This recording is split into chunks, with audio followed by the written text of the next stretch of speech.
देखिए, नवरात्र में आएगी राजस्थान कांग्रेस की पहली सूची और जल्द होगी कांग्रेस चुनाव स्क्रीनिंग कमेटी की बैठक। 14 या फिर 15 अक्टूबर को ये बैठक होनी है और इससे पहले पीसी की बैठक आयोजित होगी, जिसमें दिल्ली में विचार मंथन के बाद में ये तय हो चुका है। पहली सूची में सभी प्रमुख दिग्गज शुमार होंगे। यानी कि देखिए, अगर अब बात की जाए राजस्थान चुनाव की, तो इसमें भी कोई कसर नहीं छोड़ी जानी है। और इसी खबर पर अधिक जानकारी के लिए हमारे साथ पॉलिटिकल एडिटर अदिति भी जुड़ चुकी हैं। अदिति, किस तरह से देख रही हैं, क्योंकि अब जल्द ही इसको लेकर ये बैठक जारी होने वाली है और उसके बाद में कई चीजें भी साफ हो जाएंगी। कुछ ही देर में, यानी आधे से पौन घंटे का समय होगा जब कांग्रेस की जो राजस्थान की जो स्क्रीनिंग कमेटी की बैठक होने वाली है। स्क्रीनिंग कमेटी नहीं कहेंगे, स्क्रीनिंग कमेटी के जो हेड हैं गौरव गोगोई, उनके साथ प्रभारी और सह प्रभारी की बैठक होगी, जो प्रत्याशियों को लेकर होगी। तो जो आधिकारिक स्क्रीनिंग कमेटी की बैठक, जिसमें प्रत्याशियों पर बातचीत होती है और फाइनलाइजेशन होता है, वो होगी 12 तारीख को। 12 तारीख को वो बैठक होगी और उसके बाद सीईसी में ये सीईसी की बैठक होगी, जहां पर फाइनल मोहर लगती है। अब आपको ये बता दें कि जिस तरीके से बात निकल कर आ रही है, नवरात्रि के पहले दिन संभवतः ये पहली लिस्ट, जो ए कैटेगरी और डी कैटेगरी, जहां पे उन सीटों पर जहां पर कांग्रेस कभी नहीं जीती, उन सीटों पर, और एक जो ए कैटेगरी जो कंफर्म सीट्स हैं, उन पर ये लिस्ट जारी हो सकती है। उसके बाद 16 तारीख से जो 13 जिले हैं, जो ईआरसीटी का जो मसला है पानी को लेकर, जो पूर्वी राजस्थान है, वहां पर कांग्रेस की प्रदेश की एक बड़ी रैली निकलने वाली है। रैली नहीं कहेंगे, हर जिले में 2 जनसभाएं संबोधित होंगी, यानी कि चुनाव प्रचार का आगाज होने वाला है।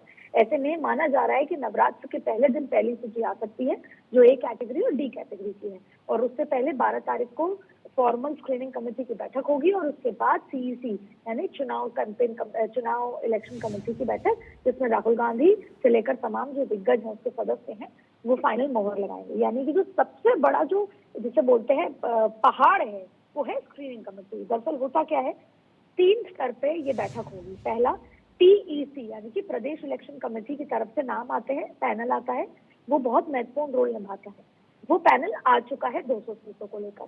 फिर आती है सर्वे की रिपोर्ट, सर्वे की रिपोर्ट आ चुकी है। और फिर आता है स्क्रीनिंग कमेटी से लेकर जो स्क्रीनिंग की टीम है और जो सचिव है, प्रभारी हैं, वो क्या होमवर्क करके लाए। अगर इन तीनों ही लिस्ट में एक प्रत्याशी कॉमन है, उसको फाइनल कर दिया जाएगा। बहुत आसान सा एक फॉर्मूला है कि इन तीनों ही लिस्ट में अगर कोई एक प्रत्याशी कॉमन आ रहा है तीनों लिस्ट में, यानी कि वो जिताऊ है और प्रोबेबिलिटी ज्यादा है, उसको फाइनल कर दिया जाएगा। और इस पर चर्चा होती है स्क्रीनिंग कमेटी में। झगड़े झंझट कब होते हैं, जब स्क्रीनिंग कमेटी ने किसी एक गुट का एक इंपॉर्टेंट नेता, उसकी टिकट काटी जाती है, क्योंकि सर्वे में यह कहा है कि 60 से 70 नेताओं की टिकट कटनी चाहिए, विधायकों की। ऐसे में कोई मंत्री भी होगा, और ये वो तमाम लोग हैं जिन्होंने अशोक गहलोत की सरकार बचाने में महत्वपूर्ण भूमिका निभाई है जब बाड़ेबंदी हुई। तो ऐसे में अशोक गहलोत कई की पैरवी कर सकते हैं, कई का एंगल बता सकते हैं। उस समय प्रोबेबिलिटी जीतने की किसकी है, वो तमाम चीजों पर चर्चा होगी, जिसे कह सकते हैं कि बंद कमरे के अंदर खींचतान होगी और फिर इन पर मोहर लग जाएगी। लेकिन बीजेपी की लिस्ट आने के बाद जाहिर तौर पे रफ्त बढ़ी है, स्पीड बढ़ी है। और दूसरी बड़ी बात है, पहले ये माना जा रहा था कि 30 नवंबर तक चुनाव होंगे, लेकिन राजस्थान में अब 23 नवंबर को चुनाव होने, इसलिए भी उनको अपनी स्पीड बढ़ानी है। अब 45 दिन से कम का समय बाकी है। जी अदिति, देखिए, बिल्कुल पहली सूची के जो सूची है वो जारी हो जाएगी, दिग्गज उसमें शामिल होंगे। एक बार राजस्थान के अंदर कांग्रेस की स्थिति आप समझने की कोशिश करते हैं, क्योंकि हम ये देखेंगे कि राजस्थान के अंदर कांग्रेस ने कोई कसर नहीं छोड़ी। शुरू से अगर हम एक बार बात कर ले तो देखिए, पहले ये खबरें आ रही थी, जानकारी सामने आ रही थी कि सचिन पायलट और मुख्यमंत्री अशोक गहलोत के अंदर थोड़ी अनबन चल रही है। उसके बाद में दिल्ली में बैठक बुलाई गई, उसके बाद में मुख्यमंत्री अशोक गहलोत ने ताबड़तोड़ दौरे किए, यानी कोई कसर छोड़ी नहीं है कांग्रेस ने राजस्थान के अंदर। अगर बात की जाए तो हर पहलू के ऊपर उन्होंने ध्यान दिया है कि कोई कसर नहीं छूटनी चाहिए, चुनाव में कोई असर नहीं पड़ना चाहिए इसका। भाषण और भाषण, ये 2 चीज हैं जो चुनाव में बहुत ज्यादा महत्वपूर्ण भूमिका निभाते हैं, चाहे फिर वो भारतीय जनता पार्टी के लिए कह लें, क्योंकि अब के चुनाव और अब के जो वोटर्स हैं वो बहुत अलर्ट हैं। वो ये समझना चाहते हैं कि किस पार्टी ने हमारे घर तक क्या पहुंचाया और वो अपनी बातों में क्या बात कह रहा है। पहले से शायद पहले के जमाने में सिर्फ भाषण ही चलते थे, लेकिन अब राशन और भाषण।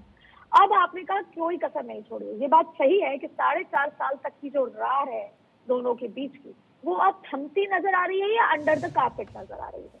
एक ऐसी फॉर्मूला यहाँ पर एक शाम से बैठक शुरू हुई, 4 घंटे में ऐसा कुछ हुआ कि अब दोनों एक दूसरे पर आरोप लगाना छोड़ दिए हैं, बयानबाजी करनी छोड़ दिए।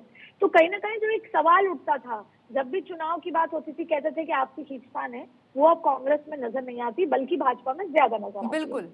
दूसरी बड़ी बात है कि आखिरी बजट जो आया था मार्च में, उसके बाद से अब तक ताबड़तोड़ राशन और भाषण अशोक गहलोत की तरफ से हुए हैं। यानी कि योजनाएं जबरदस्त, जिले बनाना, डेवलपमेंट की बात, घर घर तक चीजें, जो राशन, तेल, खाना, पानी, मसाले पहुंचाना, महिलाओं के मोबाइल देने से लेकर हेल्थ स्कीम से लेकर जो स्कीम्स हैं, वो लाभार्थियों जो हैं वो क्या सोचते हैं। वो लाभार्थी नरेंद्र मोदी के भी हैं, क्योंकि केंद्र की स्कीम्स भी आई हैं, तो वो एक बहुत बड़ा इम्पैक्ट है कि वो अशोक गहलोत की तरफ झुकाव रखते हैं या वो नरेंद्र मोदी की तरफ झुकाव रखते हैं। तो उस लिहाज से अशोक गहलोत ने पिछले 8 महीने में बहुत बेहतर काम किया है, जिसकी वजह से आज सरकार की एंटी इनकम्बेंसी है ही नहीं। अब एंटी इनकम्बेंसी है विधायकों की, तो विधायकों की टिकट काटने की बात चल रही है। लेकिन आज से पहले कभी भी कांग्रेस ने इतना बोल्ड स्टेप नहीं लिया है कि वो इतनी बड़ी मात्रा में टिकट काट दी, जहां पर इतने ज्यादा 60 से 70 टिकट काट दी। तो ऐसे में अब 30 टिकटें कटेंगी, उनको बैलेंस कैसे करना है। राह आसान नहीं है, लेकिन अपना बेस्ट कांग्रेस राजस्थान में दिया है, चाहे फिर वो योजनाओं के माध्यम से हो, अशोक गहलोत के भाषणों के माध्यम से हो, अशोक गहलोत के दौरे के माध्यम से हो, सचिन पायलट और इनकी दोस्ती के माध्यम से हो, या पूरी की पूरी दिल्ली एकजुट होकर चुनाव लड़ने के माध्यम से। सबसे महत्वपूर्ण स्टेप होगा कि कितनी अच्छी टिकट दी जाएगी, ये चाहे भाजपा के लिए हो, कांग्रेस के लिए हो। जितने जिताऊ उम्मीदवार दिए जाएंगे, उतनी आपकी जंग जमीन पर इजी होगी। बिल्कुल अदिति, यानी कि देखना अब ये होगा कि राजस्थान के अंदर क्या ये परंपरा जो होती है, क्या ये बरकरार रहती है या फिर टूटती है। इसी सूची के ऊपर प्रताप सिंह खाचरियावास का क्या कुछ कहना है, एक बार पहले आपको वो सुना देते हैं।